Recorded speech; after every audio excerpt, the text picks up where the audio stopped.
வணக்கம். நான் இளஞ்சியம்.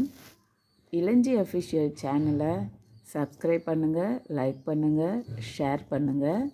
இப்போது நம்ம பாலின சமத்துவம் அப்படி சொல்கிறோம்.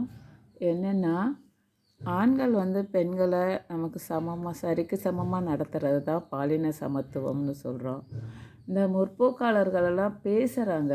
ஆனால் அவங்க மனைவிக்கிட்டேயோ அம்மாக்கிட்டேயோ அக்கா தங்கைகள்கிட்டையோ மகள்கிட்டேயோ நியாயமாக சமத்துவம் பேணி நடக்கிறாங்களா அப்படிங்கிறத நேரடியாக பார்த்தா தான் நம்மளால் புரிஞ்சுக்க முடியும்.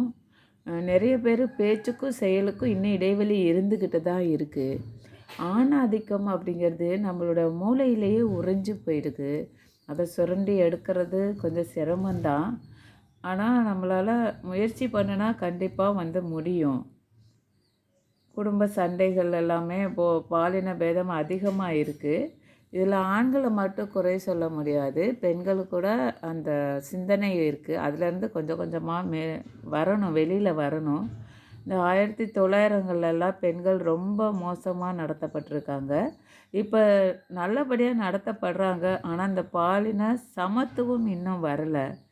நம்ம தாத்தா பாட்டி காலத்தில் ரொம்ப மோசமாக இருந்தது. அம்மா அப்பா காலத்தில் கொஞ்சம் முன்னேற்றம் இருந்தது.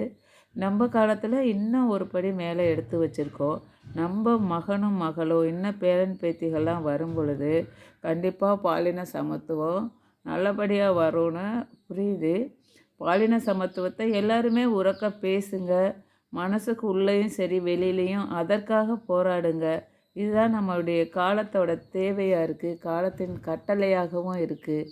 ஆண்களும் பெண்களும் சமங்கிறத நம்ம படிக்கும் போதிருந்தே, பிறந்து வீட்டில் வளரும் போதிருந்தே அனைவருக்கும் சொல்லிக் கொடுங்க. நன்றி.